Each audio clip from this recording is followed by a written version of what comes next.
bekerja jadi sopir pribadi di Jepang. Pria ini nikahi 4 anak majikannya, 4 perempuan bersaudara, anak orang terkaya ketiga di Jepang. Semuanya menikah dengan satu pria Indonesia yang dulunya cuma tenaga kerja migran. Cerita ini bukan dari film, tapi nyata dan penuh skandal. Dari status buruh migran jadi kepala keluarga elit Jepang, Ryo Marwan tak pernah menyangka hidupnya akan penuh cinta, sekaligus kekacauan, dan semuanya bermula dari satu tatapan mata di malam hujan di Tokyo. Kalau kamu jadi ibu dari 4 anak perempuan, apa kamu bisa terima mereka semua menikah dengan pria yang sama, yang dulunya hanya sopir rumah? Tulis pendapatmu di komentar, karena kisah ini bakal bikin kamu bertanya, mana batas cinta dan logika? Ryo Marwan berasal dari kampung kecil di daerah Indramayu, Jawa Barat. Ayahnya petani, ibunya buruh cuci. Sejak usia 16 tahun, Ryo sudah terbiasa bekerja serabutan demi menyekolahkan adik-adiknya. Ia belajar bahasa Jepang dari LPK desa dan mengikuti program pemagangan TKL. Pada usia 22, Ryo berhasil diterima sebagai tenaga kerja di Tokyo. Bekerja di pabrik pengepakan, tapi gaji yang kecil dan jam kerja panjang membuatnya nyaris menyerah. Sampai akhirnya, lewat kenalan sesama TKI, ia dapat tawaran tak biasa. Jadi sopir pribadi keluarga konglomerat. Awalnya, Ryo cuma antar jemput barang dan mengurus kendaraan. Tapi karena rajin, jujur, dan wajahnya dianggap tidak mengancam, ia mulai dipercaya mengantar ke-4 anak perempuan majikannya Haruka, Akane, Misaki, dan Yui untuk keperluan harian hingga liburan. Haruka, anak sulung, paling pendiam dan penuh tekanan. Ryo pernah melihatnya menangis diam-diam saat hujan turun. Ia berikan payung, dan sejak itu Haruka mulai menyimpan ketertarikan. Hubungan mereka tumbuh pelan-pelan, jauh dari sorotan orang rumah. Ketika Haruka genap 23 tahun, ia mengaku mencintai Ryo. Tapi ia tahu, ayahnya tak akan setuju dengan hubungan beda kelas dan beda bangsa. Mereka menjalin hubungan diam-diam, sering saling menyelipkan surat di novel yang dibaca bersama di mobil. Akhirnya, Haruka memutuskan kabur ke Kanada untuk studi S2 dan membawa serta Ryo. Mereka menikah diam-diam di sana, tanpa restu keluarga. Tapi ketika Haruka kembali ke Jepang, Ryo diminta tetap menjadi sopir. Pernikahan mereka dirahasiakan total. Ryo kembali ke rutinitasnya, walau kini jadi suami Haruka. Tapi godaan mulai datang dari arah yang tak terduga. Akane, anak kedua yang terkenal urakan dan suka memberontak, mulai tertarik pada Ryo. Karena ia melihat bagaimana Ryo memperlakukan kakaknya dengan dalam pesta keluarga yang berujung kacau. Akane mabuk dan menangis di balkon. Ryo mencoba menenangkan, tapi malam itu berubah jadi sesuatu yang lain. Keesokan harinya, Akane bersikap seperti biasa. Tapi 2 minggu kemudian, ia mengaku hamil. Haruka shock, tapi tak marah. Kalau ini cara satu-satunya kamu tetap di sini, aku bisa berbagi, katanya. Dengan berat hati, pernikahan kedua digelar secara spiritual, tanpa dokumen. Ryo kini resmi punya 2 istri yang bersaudara. Misaki, anak ketiga, diam-diam sudah lama menyukai Ryo.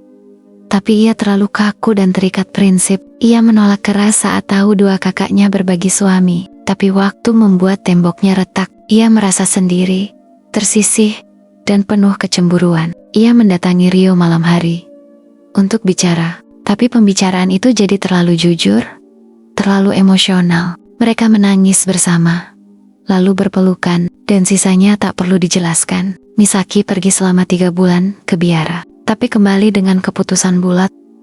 Ia juga ingin jadi istri. Pernikahan ketiga digelar tanpa pengumuman. Bahkan staf rumah tangga pun tak tahu. Ryo kini tinggal satu rumah dengan 3 istri. Semuanya putri konglomerat. Tapi keanehan ini belum berhenti. Si bungsu, Yui, mulai goyah. Yui awalnya paling keras menentang, tapi ia melihat betapa anak-anak dari Ryo dibesarkan dengan baik. Kakak-kakaknya justru terlihat damai, dan Ryo tetap jadi sosok pria yang rendah hati, mengurus semuanya tanpa pamrih. Dalam suasana gelap, saat listrik padam, Yui bertanya langsung, "Apakah kamu akan mencintaiku juga? Kalau aku bukan adik mereka?" Ryo menjawab lirih, Aku tak pernah mencintai kalian sebagai bagian. Aku mencintai kalian sebagai manusia. Itulah awal dari ikatan emosional antara Yui dan Rio. Tak ada hubungan fisik, hanya pelukan, percakapan, dan rasa aman. Tapi 6 bulan kemudian, Yui sendiri minta dinikahi. Pernikahan keempat digelar secara spiritual, jauh di Shirakawa. Kini Rio Marwan, pria dari Indramayu, jadi suami dari 4 anak konglomerat Jepang. Mereka tinggal di rumah besar dengan 8 kamar. Anak-anak mulai lahir satu persatu. Total 7 anak dalam 5 tahun. Tapi legalitas jadi masalah besar. Kalau kamu merasa cerita ini seperti mimpi gila tapi nyata, klik tombol like dan subscribe sekarang juga. Kami selalu hadirkan kisah luar biasa seperti ini. Tulis di komentar, ini cinta sejati atau kehancuran yang disamarkan? Pemerintah Jepang hanya mengakui Haruka sebagai istri sah Rio. 3 lainnya dianggap anggota keluarga tunggal. Anak-anak mereka tidak punya hak waris. Semua pengaturan administratif diatur lewat yayasan keluarga. Rumor mulai beredar di kalangan elit Tokyo.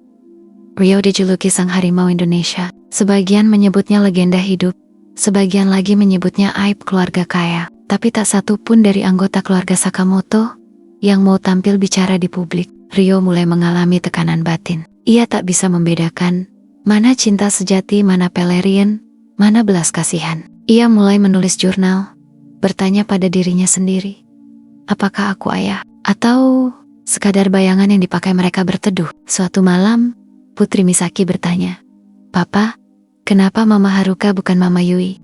Rio terdiam. Anak-anak makin besar dan mulai bertanya soal struktur keluarga. Mereka disekolahkan privat dan dilarang menggunakan media sosial. Konflik mulai meruncing. Misaki merasa Haruka lebih dominan. Akane merasa Yui lebih diperhatikan. Yui merasa selalu dituduh mencuri kasih sayang.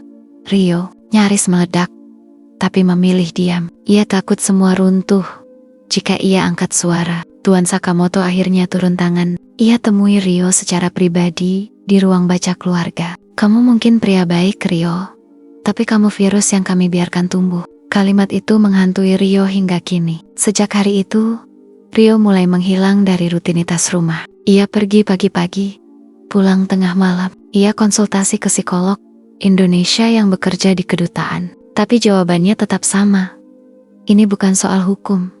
Ini soal hati yang terbagi. Kini usia Rio 42 tahun. Haruka makin sering sakit. Akane sibuk bisnis. Misaki mendalami seni, dan Yui kembali ke dunia modeling. Tapi anak-anak mulai bertanya tentang dunia luar. Mereka ingin sekolah umum. Mereka ingin normal. Rio takut kehilangan semuanya. Tapi ia juga takut mempertahankan semuanya dengan kebohongan. Di satu malam, ia duduk di taman rumah besar itu, menulis surat kepada keempat istrinya. Isi suratnya cuma 1 kalimat.